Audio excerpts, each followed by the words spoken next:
Hello, and welcome once again to another episode of Inside the World of MACK'S HEADROOM.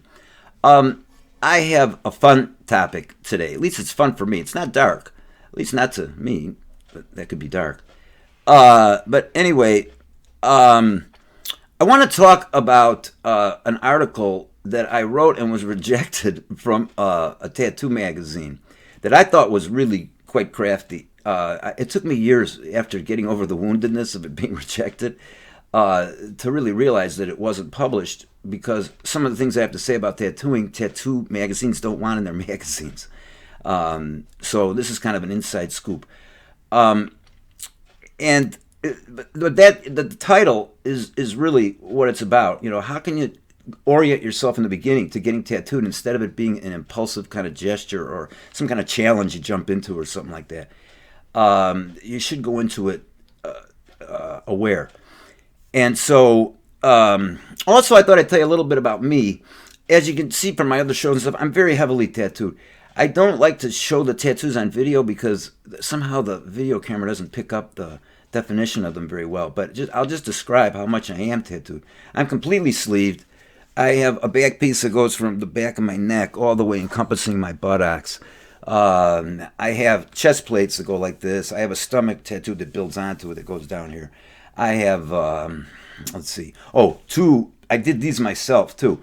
2 pinup girls that are about yay big, that are sisters that go down the sides of my thighs, old school type. They're very cool. I have like what they call socks and, like knee socks. In other words, from my knee down to my feet, including my feet, are tattooed on all around. And my hands too, which I also did myself. So I'm heavily tattooed, and I've been into it for a long time. And here's the interesting thing: is that now tattooing, in maybe the last 15 years, is becoming, very accepted and mainstream. Well, I stopped getting tattooed 15 years ago. So, I mean, and that's because I had completed the work. I had a bodysuit. I'm not going to go plastering tattoos on my forehead just because it's fun to get tattooed. And it is, if you're of that bent. Maybe Russ McCamey is next. I'm not sure. No, I'm not. But I thought that, like this article I wrote, how to make your first tattoo your worst experience or the first day of the rest of your life. Is kind of the theme of what I want to talk about. So, and also I have kind of a psychological bent to it too. Like there's people go into it with certain kind of thinking errors that I think I want to dispel for you so you don't make a mistake. I'm not telling anybody what to do. Mark your body up however the fuck you want, but hopefully this will be helpful because I think I have a rather eloquently tattooed body after many years. So here we go. First of all, I thought I'd just break the mystery and tell you where it hurts the most, because I think that's important to consider. I remember one time after having a couple of tattoos and on benign spots in my body, deciding to do something on my ankle. And like I'm telling you, 15 minutes into it, out of about a 4-hour experience, I was ready to just shit myself. I mean, it was so agonizing. And a woman was tattooing me too. That was kind of funny. I had to act macho, But then I learned later, that's one of my rules too. Don't act macho. It's great to moan and groan like that. It's better doing it there than in a tattoo shop than it is at Russ McCamey's Manor, believe me. And I love to moan and groan. So that's one of my rules. Don't be afraid to yap. I think the tattoo artist digs it like Russ's actors. Anyway, so the places that hurt the worst really are your feet, your ankles, your wrists, your hands, and most specifically, I'll tell you, your stomach and your rib cage. Whoa, baby. That's really bad. And your feet are really bad too, although ironically, I seem to notice in the 2 years I had a tattoo shop that more women can handle foot tattoos better than men could. It was kind of interesting to notice. Those are the areas that hurt. And so it can really hurt. Oh my God. I'm sorry if this seems vulgar, but I just have to tell you this. I went with my son all the way out to New York to visit a buddy of mine for both of me and my son to get tattooed together. And I chose to actually, well, it's a long story, but I ended up getting my other foot tattooed. One of them was already tattooed. And it hurt so much. Like 5 seconds into it, I couldn't believe it. My whole foot is tattooed, all the way down to where my toes begin. So, it was like I was dying. And this is a buddy of mine. We traveled all the way to New York to see him, and he's jerking me around, and he's turning the machine up a little bit. And, so at the end, he comes over, he whispers in my ear, and he says, Mac, it's over. And I was like, And really, it was that bad. And then all of a sudden he goes, just kidding, hold on. And he does it some more. I'm dying, right? So when it's all over, his partner, whose name's Anthony, said to me, Mac, if you don't shut up, I'm going to have to go to the bathroom and masturbate. I thought that was one of the funniest things I've ever heard, and I hope it doesn't offend anybody. But, I mean, it was like getting sexual. It was like I was like panting. It was horrible. And that was a foot tattoo. They're known to be very painful, but your rib cage is awful. We one time had 3 guys at my shop come in, and all of them wanted rib cage tattoos, and we would warn people about rib cage tattoos. Are you sure? Because we don't want you walking out and coming back. We're putting the time aside to do this, and if you bail out, we're going to charge you again. I'm sorry, we had 3 guys bail out, and they were all like crying. I mean, it's an awful place to get tattooed. Some people who are real into pain like that. My rib cages are not tattooed. I also believe if you have a bodysuit or something, you have to leave areas of skin exposed, because a tattoo is only a tattoo as long as it's an image on skin. As soon as you cover your whole body, you no longer have a tattoo, really. You have a colored skin, right? So that's just another little thing. But those are the areas that are going to hurt the worst. So if you have, some concerns about that, then just find a more benign place. Your arm, shoulder, forearm, stuff like that. Your thigh isn't so bad. Areas like that. But those are the areas to stay away from if you're concerned. And I tell you, you don't want to be agonizing the first time. You want to feel like you had some accomplishment. You want to feel like you accepted that challenge, and it's over and you did it. You don't want to be dying in excruciating pain and getting cramps in your side because you're like that so much. It's horrible. Okay, enough with that. Now, there are some thinking errors that people go into getting their first tattoo, and I want to try to dispel them. I can do them kind of quickly. One is, I'm just going to get a small tattoo. That is one of the biggest thinking errors in the world. Now, of course, you can imagine why one would want to keep it small. It's a commitment. It's this, it's that. How long it takes to do, how much it's going to hurt. So I understand that people would say keep it small, but I got to tell you something about small tattoos. Small tattoos can only go in small places. So if you're going to put a small tattoo on, put it on your hand. Put it maybe like at the bottom of your wrist, perhaps. But a small tattoo on a big canvas is like a blot of ink, because you lose the definition of it. So all it looks like is the shape that it is. My secretary one time was, I want to get tattooed. And she was asking me all about it. And she's kind of funny. She walked into my office one time and she picked up her skirt. She said, look, I got tattooed. And I said, oh, what is it? She said, what? It's a yin-yang sign, of course. But I had it done in pink on one side and yellow on the other. Well, as soon as you start mixing a whole bunch of colors on a little teeny tattoo on a big canvas, because it was her, up here on her upper, kind of hip, you don't see it. All you see is an outline of some color that's blended together. And also, if you do something small, keep it simple. Don't start putting all these little details and lines in it, because it'll get lost. Because the further away you walk from a tattoo, the less defined it is. So that's why bodysuits are kind of cool, is that you walk further away, you start to see just an image of color in a shape as opposed to individual images. You see what I mean? So small tattoos, they're actually the guy who he's the only guy I'm going to mention on this show, okay? Because I think he's my idol in tattooing. His name is Rob Koss, and he's from Switzerland, XXXtattoo.com in Lausanne, Switzerland, I think it is. He was a friend of mine for a long time, and he's a fantastic tattoo artist. Oh, my God. And He always told me, once I stepped into the upper class of tattooing, so to speak, he said to me, Mac, I got to tell you something. The bigger, the better. That's all I can tell you. You know, the damage is done. That's what he always say to me. The damage is done. Your arms are marked up. Now it's the bigger the better, because the bigger the tattoo is, the more visible it is at a distance. You see, so keeping it small is not necessarily the best decision, because you may end up with a quarter-sized dot. Okay, the bigger is the better, and like Rob said, the damage is done. I mean, once you mark yourself, you mark yourself. So why not do it thoughtfully? And when my son wanted to get tattooed, it's really funny. I took him. We went on this thing to my friend's house. It was he was underage, but I took him anyway. And I lost my train of thought. I'm sorry.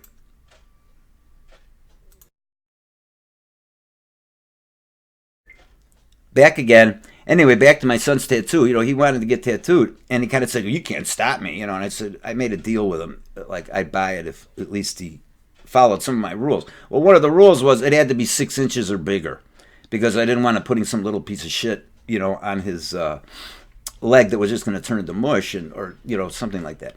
So really, the bigger the better. Another thinking error is, I'm going to keep it hidden.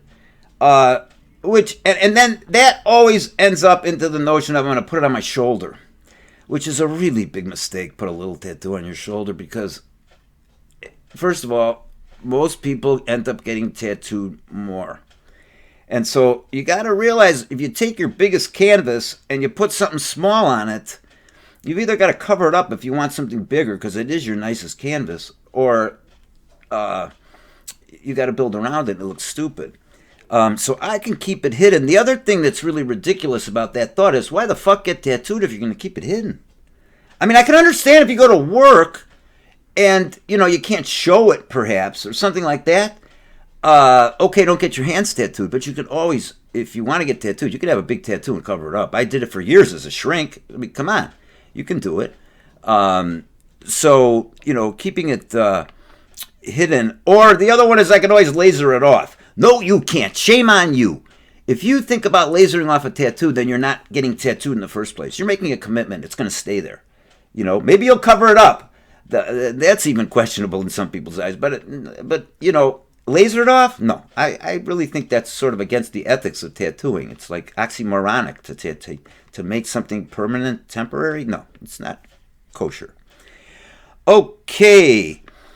Another warning that I want to make to my African American brothers and sisters. One of the greatest con jobs in tattooing, and many young tattoo artists are very aspiring and very manipulative, love to say, oh, I can take a black person and put color ink in him. Well, this is nothing prejudiced whatsoever. It is simply a biological phenomenon. Black African American skin, the pigment, doesn't seem to hold color. It only holds black ink, and that's just the way it is. And also, again, it's just nothing racist. Black folks keloid when when they get a scar, for instance, more than say a Caucasian or whatever. Well, why do you think the black fraternities do that branding thing? It's because they keloid. If I branded myself like the way that these black fraternities do it, I'd end up with just a bunch of meshed up skin. But they have a problem with keloiding, so when you get branded, it keloids, it turns into something really cool. But on the negative side, the pigment of the skin doesn't seem to take the color very well. It will for maybe like 6 months, and then it just kind of goes away. And you have a dissatisfied customer who wants a, quote, touch-up, which is a whole other story. But, so if you do happen to be African-American, and perhaps Latino too, I'm not sure about that. Oh, let me just back this up with one other thing. Just so you know, I'm kosher about this. It's the same explanation as why the hair texture of an African-American is different than, say, a Caucasian on almost all occasions. And the reason is because an African-American's hair is what you call flat-celled. That cells are flat. In a more Caucasian person, the cells are round. And that's what makes the difference in the texture of the hair. So you just have to realize that if you're African American, you got to stick with all black. And there's nothing wrong with that, because black against black skin is very cool looking. And it seems like that's the only ink that it takes. So that's my thing for you. Don't get hustled into believing that, some young tattoo artist, because it looks good a month later, the color went in, that it's going to stay like 6 months later, because it won't. It just drops out. Okay. This is a really big one, and that is to think about positioning. Positioning, I'm going to show you how important it is, and it's a mistake that I made, but it's a very crude drawing, so I'm going to try to show you something. Let's take a look at this. This is a Chinese dragon, okay? Now, a Chinese dragon might look very nice here, let's say, right along a long flat surface. It might even look nice like against your thigh, right? Because it's a flat surface.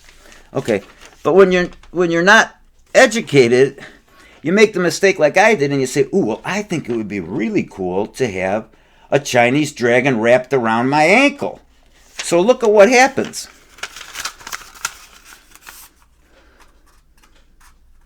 Does that look like a dragon in any way? Or does it just look like a curvy line? Here, let's get it a little better. See what I mean? It just, you can't tell. Oh, it's upside down. But you really can't tell what it is, because you've taken a straight image and you put it on a circular canvas. But like this, it's just fine. See? You can put it on your arm. You could put it on your shoulder. It'll be perfect. Not like this, of course. But, I just wanted to show you that you have to choose the design to fit some part of your body structure. An example I think that is so well is, I'm really turned on to women who have shoulder caps done. Now, a shoulder cap would be like this section right here, like here. And why? Ask yourself that question. Why is it? It's not because I have a shoulder fetish.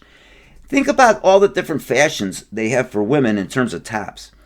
The shoulder is always something that's like either shown or not shown, or shown a little part of, because a shoulder must be a pretty part of a woman's body, and fashion has found a way to show it off. Well, think about that. If that's the case, then why not show it off with a tattoo?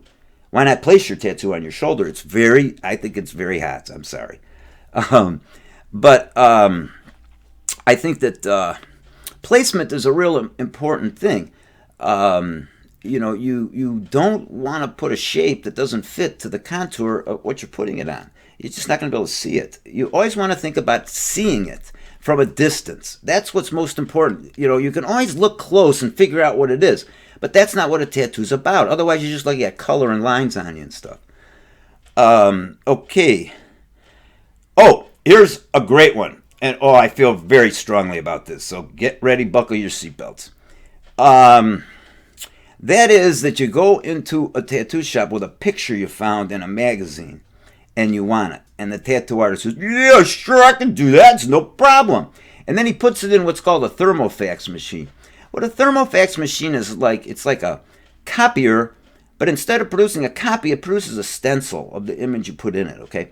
Well, that's all Jim Dandy. And then he says, "Look, see, we just take the stencil and we stick it on your arm, and there it is." Well, no, that's not really the case.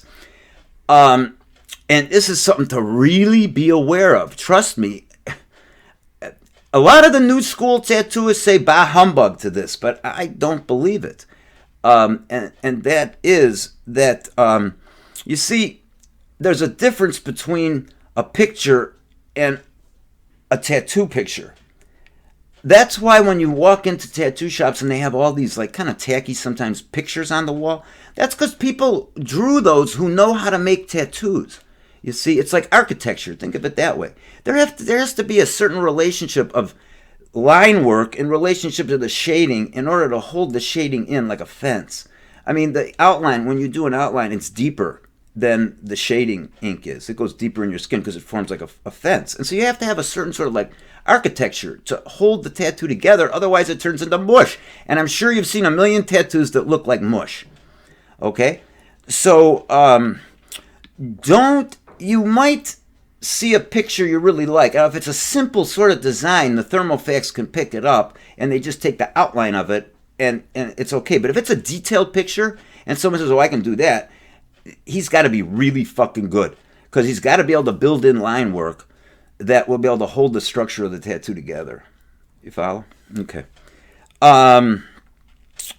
Oh, and another thing that goes along with that, I just want to throw it out. A lot of young tattoo artists are really fantastic pencil artists. They're unbelievable. But if they tell you that they can put that on your arm and it'll last for a year, it's not the case. Some it is because they have a kind of inner knowledge of how to build a tattoo.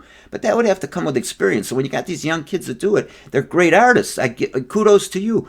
But they don't know how to do the architecture that's necessary to hold a tattoo together.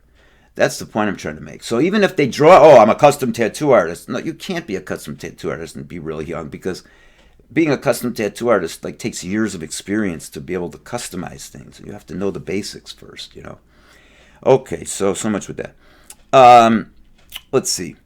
Well, there's another thing that I wanted to say too. I'm going to make it brief. There's a thing called lineless tattooing now.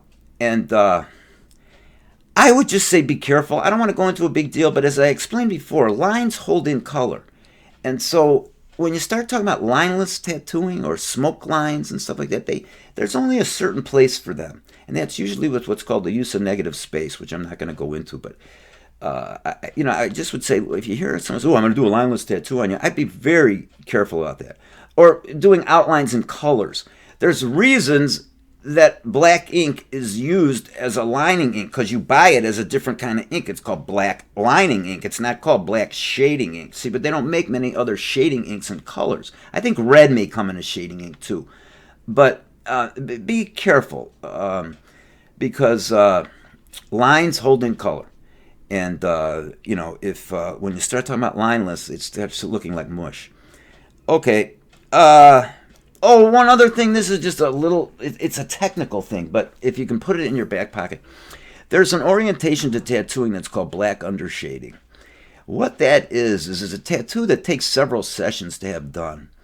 And what happens is that the artist does an outline and then this black shading. So it kind of looks like a black tattoo image when he's through. But then you come back like 8 weeks later and he puts ink over the black. And what it does is it gives this very unique sort of like gradient effect from darker color to lighter color, just by putting a color over the black shading that's already healed. Now, a lot of guys say they do black undershading, but what they do is they do it at the same time. So they put the black ink in like a corner area, let's say of a rose, and then they go ahead and take red ink and put it in that too. Well, first of all, they're putting a lot of needle pressure on one area because and second of all, the black and the red ink mixed together. It doesn't act like it isn't like shaded over black. It's like black mixed with red or whatever color he's using. I don't know if that makes sense to you, but Rob Koss, again, my hero, my tattoo hero. I love you, Rob.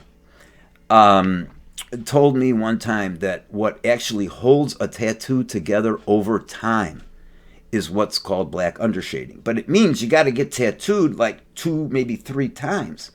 But I have the whole rear of my calf was a piece done by him. It is held together so unbelievably fantastically, and it's all because of black undershading. It really is. So if you can put that in your back pocket and see if you can press a guy and say to him, well, do you do the shading, do you do your black shading first, and then I come back and you put color in, or you do it all in one? I would, not that many people do black undershading, but it makes your tattoo hold up forever. Cover-ups, one thing I'll tell you, go to someone who knows how to do them, and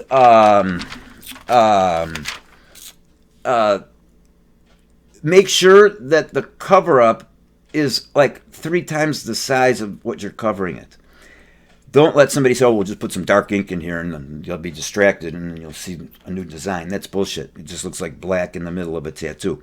But yeah, that's a whole specialty, and you have to know how to match up lines and stuff, and it's really a specialty. So I would advise you to go to a specialist and make it at least 3 times as big as what you're covering. Um, and, you know, here's, I think, the most important thing that I was taught about tattooing as I was being tattooed. And I've saved it for last. So all of you that clicked off earlier, you're going to miss the punchline. If you have a good tattoo experience the first time, chances are you're going to get tattooed again. It's kind of addicting. I mean, I'm living proof of that. And a whole bunch of people are, see. But here's the problem. Now, by default, I think some people that comment on tattoos have created this sort of design of tattooing, which I used to call patchwork. You know, quilt, you know what I mean? A quilted patch. You know, where it's just like a bunch of tattoos all over, and that's considered like some sort of new genre in tattooing. Well, see, I think that's my opinion. It's not in good taste. If you look back at the roots of tattooing, like from, say, Japan or, Samoa, or, those are the Maoris. I mean, they were building big pieces. They weren't patching things all over the place. If you like that, fine, more power to you. But, I'm just saying that things should be flowing. So what's the moral of this? Is that you should always think 1 or 2 tattoos ahead. You follow? So if you're going to put a sunflower here, just for the sake of whatever, you should think of what you're going to end up, even if you don't have plans to do it. You should be imagining how that's going to look if you could think a few more ahead, so you would have an idea of how that would flow together. Because, again, in my humble opinion, the patchwork thing isn't very appealing to me. I think it's just a rational... I'm sorry, I don't mean to offend anybody, but I think it's just a rationalization. Because people like getting tattooed and they don't think ahead of time. I mean, I got lots of places I could put tattoos still, because as I said to you, you have to have skin around an area that's tattooed. Otherwise, it really isn't a tattoo. A tattoo is an image on skin, so you have to see skin somewhere. So always think 1 or 2 tattoos ahead. And even if you think, I'd say don't think this is going to be your first or your only. No, it is your first. Your only. Because I can't quote research on this one, but it sure seems like everybody I know gets tattooed at least again. So if you're going to put it near that area, you want to think a few ahead. Like, oh, wouldn't it be nice if there's a sunflower? Maybe I'd have a vine here, this there. You may not do it for a year, but at least you have some image. And, if the artist is around, you could even have him maybe draw you some sketches of what could go next to it. Because it's always good to think in advance. Otherwise, you end up with a patchwork. And if that's your genre, more power to you. So, I hope this was important. I've been interested, in tattooing ever since I was 4 years old. My grandfather lived above South State Street in Chicago, which was it was like one of 3 tattoo meccas, actually. It was South State Street in Chicago, and then there was Long Beach, California, and then there was also Coney Island. And so I grew up looking out his window, seeing these dragons, and I didn't even know how to read and tattoo. That's a very interesting, image. And I asked my dad what it was, and he said, well, that's when you take needles and put pictures into your skin. And, that's like good Jewish boys like you don't do that. Look at me now. Ah! So, this has been another episode of Inside the World of MACK'S HEADROOM. Thank you.